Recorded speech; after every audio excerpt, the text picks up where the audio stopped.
ভক্ত সাজে, কখনো বা তিনি ভগবান সাজে। আর এই ভক্তের জন্য তিনি কখনো গুরু রূপে এই জগতে আসেন, আবার কখনো কখনো তিনি কাঙালের বেশে আসেন, আবার কখনো কখনো তিনি রাধা ভাব নিয়ে, রাধা ভাবের কান্তি নিয়ে এই জগতে আসেন। আমার ভগবান কৃষ্ণ হচ্ছেন দয়ালের সাগর।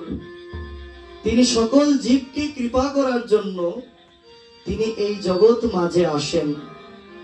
তো এই নবদ্বীপ মাঝে তিনি গৌরা রূপে এসেছেন। গৌরা কি? গোবিন্দের গো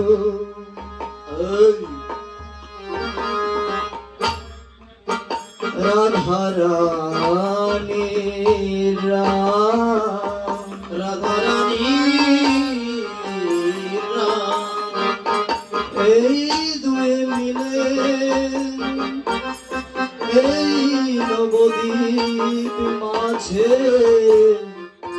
তিনি হলেন গৌরা।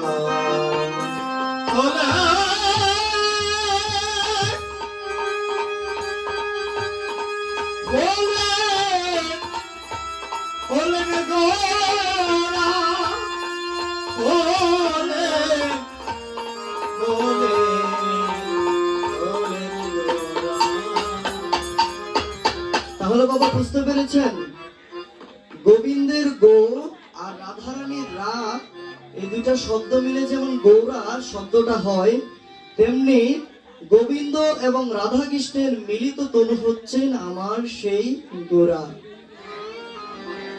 এখন ভগবান যিনি হচ্ছে দয়ালেরই সাগর, কেন এই ধরাধামে এসেছেন বলুন তো? আরো কারণ রয়েছে।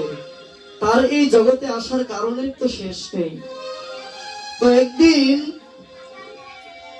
ভগবান ব্রজধামে সরোদনীর পারে বসে আকুল চিত্তে বেকুল হয়ে দুটি নয়নের জল বারিপাত করে ভাবতে লাগলেন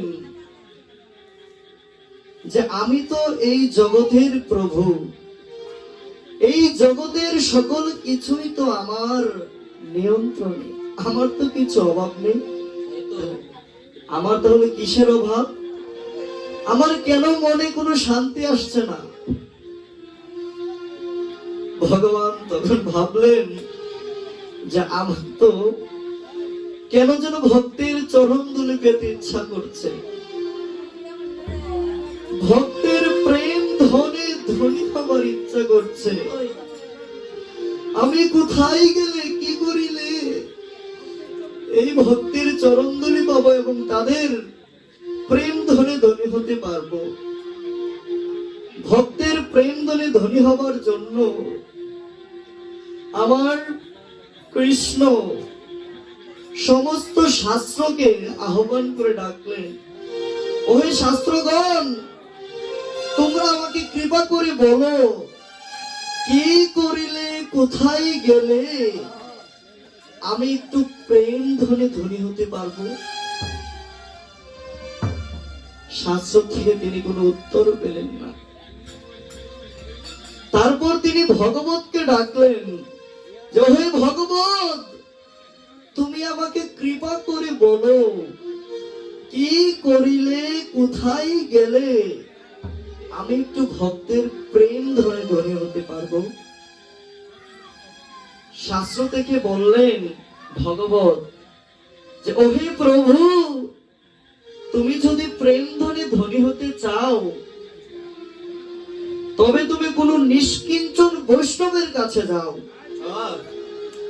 যে নিষ্কিঞ্চন বৈষ্ণবের কৃপার ফলে তুমি প্রেম ধনে ধনী হতে পারবে। যেই নিষ্কিঞ্চন বৈষ্ণব যদি তোমাকে কৃপা করে, তার এই চরণের ধনী তোমাকে অর্পণ করে, তাহলেই কেবল তুমি প্রেম ধনে ধনী হতে পারবে। তখন ভগবান আকুল চিত্তে বেকুল হয়ে সারাটা ব্রজধাম বৃন্দাবন ধামে খুঁজছেন, কোথায় সেই নিষ্কিঞ্চন বৈষ্ণব। আচ্ছা বাবা, ভক্ত আছে, বৈষ্ণব আছে, তার নিষ্কিঞ্চন বৈষ্ণবের কথাই কেন বলেছেন? নিষ্কিঞ্চন বৈষ্ণব আবার কে? শাস্ত্রে টিকা দিয়েছে, যিনি আমাকে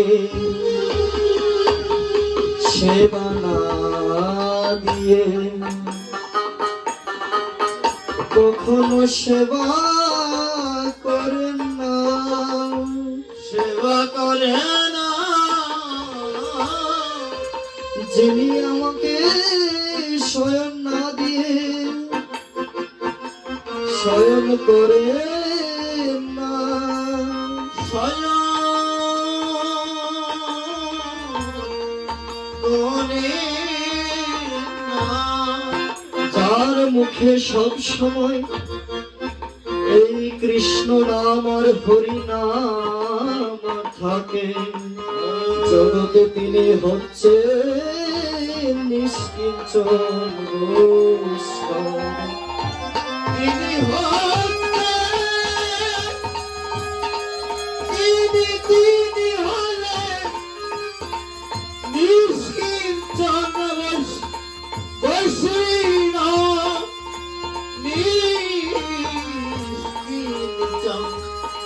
নিষ্কিঞ্চন বৈষ্ণব।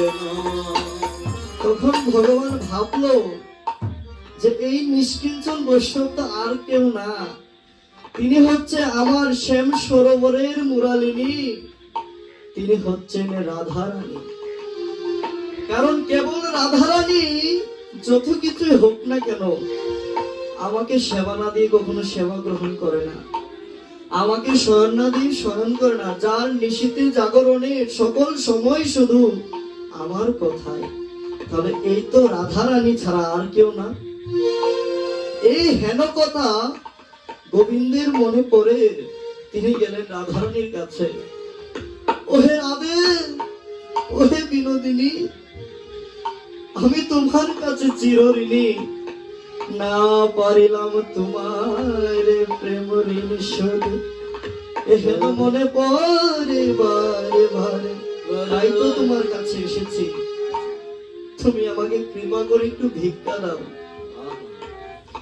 রাধারানী একটু মৃদু হেসে হেসে বললেন, ওহে গোবিন্দ, তুমি কিনা এই রাজবেশ পরিধান করে মাথায় ধরাচূড়া পরে তুমি আমার কাছে এসে ভিক্ষা চাইতে? বাবা, এই জগতে যারা রাজার পোশাক পরে আপনারা কি তাকে ভিক্ষা দিবেন? ভিক্ষা দেওয়ার জন্য ভিক্ষুকের মতো বেশ ধারণ করতে হবে। রাধারানী বলল যে প্রভু, তুমি এই রাজবেশ পরে ভিক্ষা নিতে এসেছো, না আমি তোমাকে কোনো ভিক্ষা দিতে পারবো না। তখন গোবিন্দ কেঁদে কেঁদে বললেন, ওহে রাধে, তুমি আমাকে একটু কৃপা করো। তখন রাধারানী বললেন, না গোবিন্দ, এই রাজবেশ পরে তোমাকে আমি প্রেম ধন দিতে পারবো না। তবে কবে তুমি আমাকে প্রেম ধন দিবে?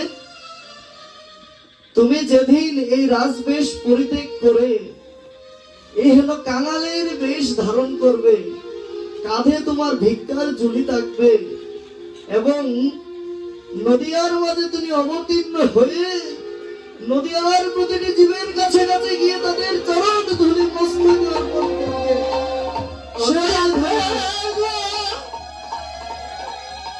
একবার কৃপা করে তোমার চরণ ধুলি আমার দাও, ওগো রাধে, একবার কৃপা করে চরণ ধুলি দাও। রাধারানী বলল যে তুমি নদিয়ার মাঝে যাও, জীর্ণ শীর্ণ বস্ত্র পরিধান করে কাঙালের বেশ ধারণ করে তুমি এই নবদ্বীপের প্রতিটি ভক্তের নিকট নিকট যে তাদের চরণধলি মস্তকে অর্পণ করো।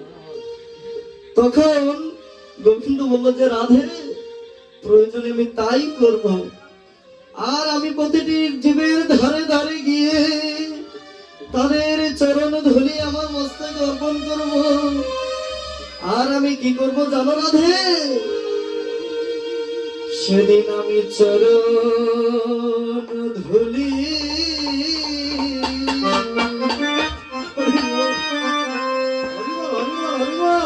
আমার অঙ্গে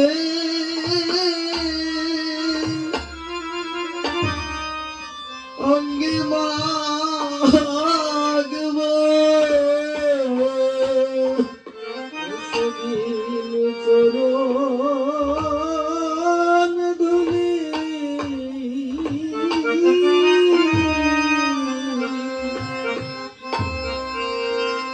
ওই আমি অঙ্গে মাগব।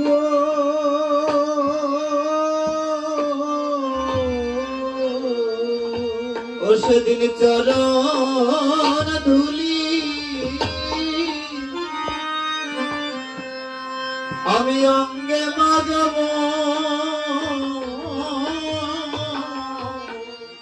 ওরে যেদিন ব্রজ ছেড়ে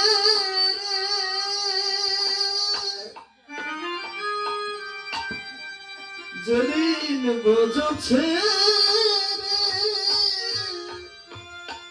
আমি নদিয়ায় যাব, সেদিন ভক্তের চরণ ধুলি আমার অঙ্গে মাগব। যেদিন ব্রজ ছেড়ে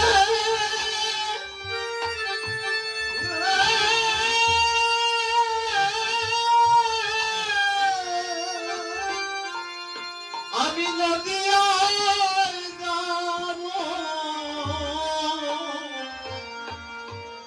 সেদিন তোমার চরণ ধুলি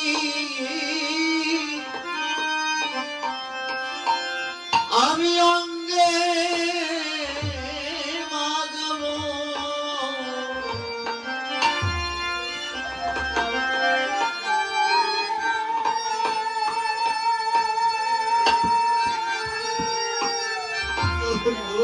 ওগো নদিয়ায় যাব, সেদিন তোমার চরণ ধুলি রাধে আমি অঙ্গে মাগব। সেদিন রাধে কৃপা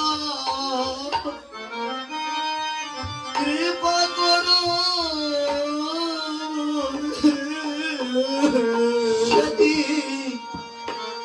সেদিন রাধে কৃপা একটু কৃপা করো বলে, সেদিন রাধে কৃপা আমায় করো বলে, সেদিন রাধে কৃপা ও কৃপা করো বলে,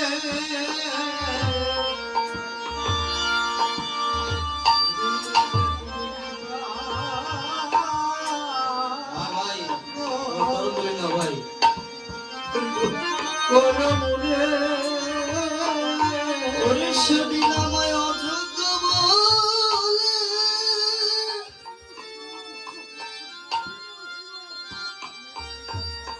অযোগ্য বলে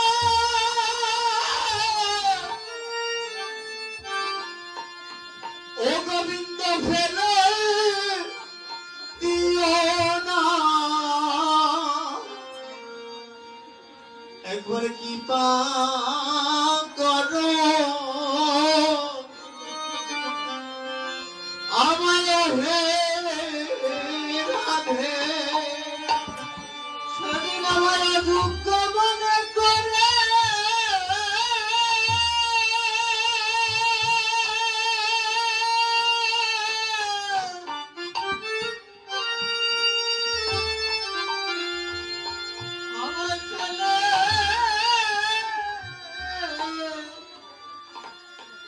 ফেলে দিও না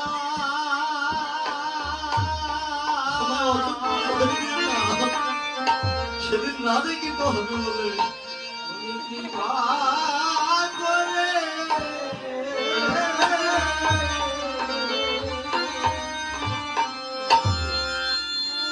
আমায় ধুলি দাও হে তোমরা কৃপা করে এই চরণ ধুলি দাও হে। তোমরা কৃপা করে একটু ধুলি দাও হে জয়রাধে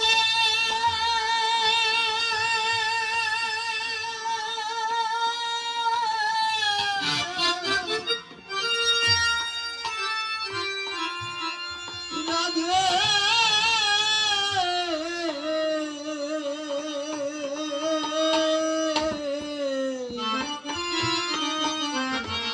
তুমি কৃপা করে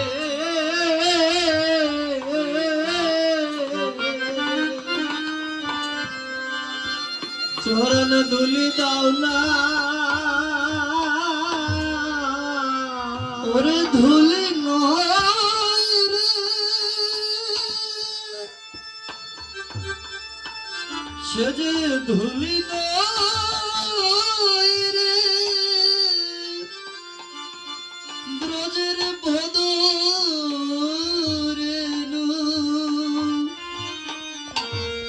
তোমরা আমায় কৃপা করে আমায় ধুলি দাও হাই সে যে ধুলি নয় রে